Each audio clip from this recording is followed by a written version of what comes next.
नमस्कार दोस्तों बीवाई जो है ये त्वचा पर होने वाली लाल या फिर बैंगनी रंग की खुजलीदार सूजन होती है जो कि आमतौर पर पैरों की उंगलियों पर होती है और इसे पेरनियोसिस भी कहते हैं। कुछ दुर्लभ मामलों में ये हाथों की उंगलियों, कान और शरीर के अन्य हिस्सों में भी हो जाती है। बीवाई आमतौर पर अधिक ठंडे और नम वातावरण के संपर्क में आने पर होती है। शीत दंश शून्य तापमान होने पर हाथों और पैरों को प्रभावित करता है, जबकि चिल ब्लेंस यानी कि बेवाई अत्यधिक ठंडे और नम वातावरण के संपर्क में आने के कारण होता है। इसमें त्वचा पर छोटी लाल रंग की गांठ दिखाई देने लगती है जो कि दर्दनाक और फफोले के रूप में विकसित हो जाती है और इसके कारण प्रभावित क्षेत्र में खुजली और जलन होने लग जाती है। ठंड से उंगलियों में सूजन आना आमतौर पर 1 से 3 हफ्तों के भीतर ठीक हो जाता है, खासतौर पर जब मौसम गर्म होने लगता है। लगातार कई सालों तक आपको हर बार ठंड आते ही बीवाई हो सकती है और इसके इलाज में मुख्य रूप से खुद को ठंड के संपर्क में आने से बचाना और लक्षणों को कम करने के लिए लोशन का उपयोग करना वगैरह शामिल है। ठंड से उंगलियों में आने वाली सूजन से आमतौर पर कोई स्थायी क्षति नहीं होती है, लेकिन बीवाई के कारण बने घाव में इन्फेक्शन हो सकता है और अगर उसे बिना इलाज किए छोड़ दिया जाए तो स्थायी क्षति हो सकती है। बीवाई से त्वचा में सूजन आ जाती है और फफोले बन जाते हैं और इसमें अल्सर यानी कि छाले या फिर स्कार बनने का भी खतरा बढ़ जाता है। लेकिन आमतौर पर यदि प्रभावित क्षेत्र को उचित गर्मी मिल जाए तो कुछ हफ्तों के भीतर बीवाई अपने आप ठीक होने लग जाती है। तो दोस्तों बीवाई जो है इसे हम चिल ब्लेंस भी कहते हैं और ये एक ऐसी स्थिति है जो कि त्वचा के अत्यधिक ठंडे तापमान के संपर्क में आने के कारण होती है। जब त्वचा अत्यधिक ठंडे तापमान में आती है तो प्रभावित त्वचा में खून के सर्कुलेशन यानी कि संचारण की सामान्य प्रक्रिया प्रभावित हो जाती है और जिसके परिणाम स्वरूप बीवाई हो जाती है। इसमें सबसे पहले त्वचा में खुजली शुरू होती है और उसके बाद लालिमा और सूजन आती है और फिर जलन और टेंडरनेस होने लगती है। बीवाई में त्वचा में छेद हो जाता है और इसीलिए इन्फेक्शन होने का खतरा भी बढ़ जाता है। बीवाई आमतौर पर हाथों, पैरों की उंगलियों और कान वगैरह पर अधिक देखा जाता है। जब तापमान बर्फ जमने जैसा हो उस दौरान वातावरण में नमी होने और तेज हवा चलने पर ठंड के संपर्क में आई हुई त्वचा प्रभावित हो सकती है। और अब हम दोस्तों जानेंगे कि बीवाई से आपको क्या क्या लक्षण होते हैं। तो दोस्तों जिन लोगों में बीवाई होने का खतरा अधिक होता है उनको ठंड शुरू होते ही अपने हाथों और पैरों में जलन और खुजली अनुभव होने लग जाती है। गर्मी के संपर्क में आने पर जलन और खुजली तीव्र हो जाती है। प्रभावित क्षेत्रों में लालिमा और सूजन भी देखी जा सकती है और कुछ गंभीर मामलों में त्वचा की ऊपरी सतह क्षतिग्रस्त हो जाती है और घाव यानी कि छाले बन जाते हैं। इसके अलावा बीवाई में कुछ और भी लक्षण विकसित हो सकते हैं, जैसे कि त्वचा के छोटे से हिस्से में खुजली और लालिमा होना, अक्सर हाथों या पैरों पर, त्वचा पर छाले या फफोले बनना, त्वचा में सूजन आना, त्वचा में जलन महसूस होना और त्वचा का सामान्य रंग बदलकर हल्का लाल या फिर नीला हो जाना और साथ में प्रभावित हिस्से में दर्द होना। और दोस्तों बात की जाए कि डॉक्टर को कब दिखाना चाहिए, तो अधिक ठंड से आने वाली सूजन आमतौर पर अपने आप ठीक होती है। यदि सूजन से प्रभावित क्षेत्र में असाधारण रूप से दर्द हो रहा है या आपको लगता है कि प्रभावित क्षेत्र में इन्फेक्शन हो गया है तो आपको डॉक्टर को दिखा लेना चाहिए। और आपको कुछ ऐसी स्थितियां हैं जिसमें डॉक्टर को दिखा लेना चाहिए, जैसे कि त्वचा 2 से 3 हफ्तों तक भी ठीक ना हो पाना, सूजन वाली जगह से पस यानी कि मवाद निकलना, शरीर का तापमान अधिक बढ़ जाना यानी कि बुखार और आपको कंपन महसूस होना, बार बार बीवाई होना, डायबिटीज़ से ग्रस्त मरीज़, यदि आपको डायबिटीज़ है और पैर में कोई घाव हो गया है तो ये गंभीर स्थिति बन सकती है। तो ऐसी स्थितियों में आपको डॉक्टर को दिखा लेना चाहिए। और अब हम दोस्तों जानेंगे कि बीवाई क्यों होती है, इसके होने का क्या कारण है। तो दोस्तों ठंडे वातावरण में शरीर का तापमान भी थोड़ा कम हो जाता है।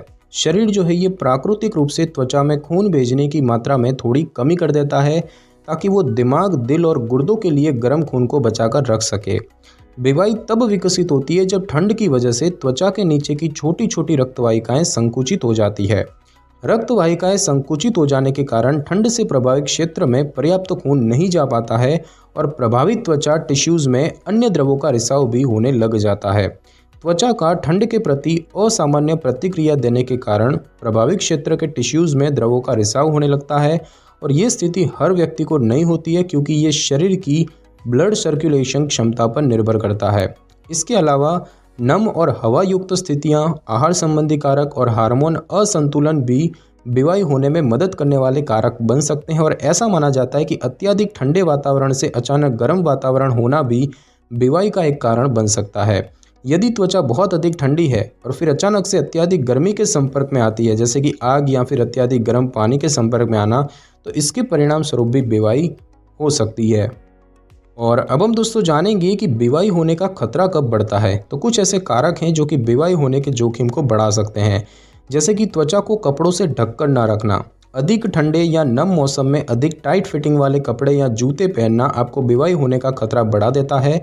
इसके अलावा कपड़ों से ना ढकने के कारण त्वचा ठंड और नमी के संपर्क में आने से भी चिलब्लेंस यानी कि बेवाई होने का खतरा अत्यधिक बढ़ जाता है। लिंग की बात की जाए तो पुरुषों के मुकाबले महिलाओं में बेवाई होने का जो खतरा है वो अधिक रहता है। ब्लड सर्कुलेशन ठीक से काम न कर पाना, जिन लोगों के शरीर में खून का संचारण की प्रक्रिया ठीक से काम नहीं कर पाती है, वे अक्सर मौसम के बदलाव के प्रति अधिक संवेदनशील रहते हैं और इसी वजह से उनमें बेवाई होने का खतरा भी अधिक रहता है। साथ ही साथ रेनॉल्ड रोग होना, इस रोग से ग्रस्त लोगों में चिलब्लेंस होने का काफ़ी खतरा रहता है।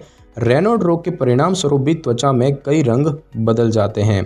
साथ ही साथ शरीर का सामान्य से कम वजन होना, जिन लोगों में उनकी लंबाई के हिसाब से 20% वजन कम है, उनकी त्वचा में बेवाई विकसित होने का काफ़ी खतरा रहता है। और बात की जाए वातावरण और मौसम की, तो ठंडे मगर सूखे क्षेत्रों में बेवाई होने का खतरा काफ़ी कम रहता है, क्योंकि इन क्षेत्रों में रहने का तरीका और कपड़े पर्याप्त रूप से शरीर को ठंड से बचा देते हैं। लेकिन अगर आप ठंडे और नम क्षेत्र में रहते हैं तो आपको बेवाई होने का खतरा बढ़ जाता है। और बात की जाए प्रतिरक्षा प्रणाली संबंधी कोई विकार की, तो ल्यूपस संयोजी ऊतकों संबंधी एक विकार होता है और ये सबसे आम ऑटो इम्यून डिसऑर्डर है जो कि बेवाई से संबंधित होता है। और अब हम दोस्तों जानेंगे कि बेवाई होने से कैसे रोकथाम की जा सकती है। तो दोस्तों, जिन लोगों को ठंड के संपर्क में आने से त्वचा में सूजन होने लग जाती है, उनको अपने हाथों और पैरों का तापमान गर्म रखना चाहिए ताकि बेवाई होने के खतरे को कम किया जा सके। इसके अलावा कुछ और भी तरीके हैं जिनकी मदद से बेवाई होने के खतरे को कम किया जा सकता है, जैसे कि सिगरेट वगैरह में निकोटिन होता है जो कि रक्त वाहिकाओं को संकुचित होने में मदद करता है और इसीलिए सिगरेट को छोड़ देना चाहिए। घर और ऑफिस को नमी से मुक्त रखना चाहिए और ठंड के मौसम में हीटर का उपयोग करना चाहिए। ठंड के मौसम में गर्म कपड़ों के साथ उचित रूप से गर्म दस्ताने और जुराबे पहनने चाहिए और उचित साइज के जूते पहनने चाहिए। घर के अंदर मेहनत वाले व्यायाम करने से कुछ समय तक शरीर गर्म रहता है। जो दवाएं रक्त वाहिकाओं को संकुचित करती है, जिनमें कैफीन, डीकंजेस्टेंट और भूख बढ़ाने वाली दवाएं वगैरह शामिल है। साथ ही साथ अधिक ठंडे वातावरण में कई कपड़े पहनें और सुनिश्चित कर लें कि आपको अधिक कपड़ों में आरामदायक महसूस हो रहा है। नहाने या पैर धोने के बाद अपने पैरों को अच्छे से सुखा लें। रोज़ाना थोड़ी बहुत एक्सरसाइज करते रहें, जैसे कि चलना। ये एक्सरसाइज करने से हाथों और पैरों में खून का सर्कुलेशन सामान्य रहता है और यदि आप ऐसा कोई काम करते हैं जिसमें आपके हाथ नम रहते हैं तो आपको वाटरप्रूफ दस्ताने का इस्तेमाल करना चाहिए और अपने हाथों के हल्के गर्म पानी में डुबो कर रखना। ऐसा करने से हाथों का तापमान बढ़ जाता है। और अब हम दोस्तों जानेंगे कि बेवाई की जांच कैसे की जाती है। तो दोस्तों, डॉक्टर स्थिति की जांच करने के लिए त्वचा को देखते हैं और मरीज से ठंड के संपर्क में आने वगैरह के बारे में पूछते हैं। इसके अलावा बेवाई के निदान के दौरान आपके ब्लड सर्कुलेशन की जांच भी की जा सकती है।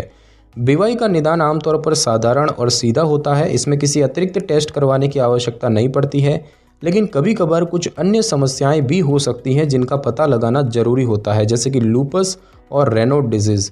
इसमें सभी धमनियां संकुचित हो जाती है और खून का परिसंचरण कम हो जाता है। इसके अलावा डॉक्टर कुछ और भी टेस्ट कर सकते हैं, जैसे कि त्वचा संबंधी अन्य समस्याओं का पता लगाने के लिए स्किन बायोप्सी करना।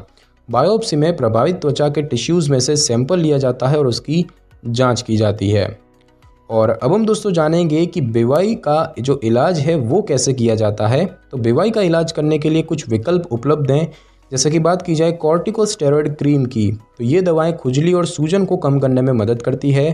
इन्फेक्शन के लिए दवाओं की बात करें तो यदि आपकी त्वचा में छेद या घाव हो गया है तो उसका इलाज करने के लिए घाव को साफ करना और इन्फेक्शन की रोकथाम करने के लिए दवाएं देना वगैरह शामिल है। और कुछ अन्य दवाओं की बात करें तो ब्लड प्रेशर को कम करने वाली एक दवा निफेडिपिन का उपयोग कभी कभार बेवाई का कारण बनने वाली स्थितियों का इलाज करने के लिए भी किया जाता है, क्योंकि ये दवा संकुचित रक्त वाहिकाओं को खोलने में मदद करती है। खून के प्रवाह में सुधार करने वाली एक और दवा, जिसे कि हम पेंटॉक्सीफाइलिन कहते हैं, उसका उपयोग भी चिलब्लेंस का इलाज करने के लिए किया जा सकता है।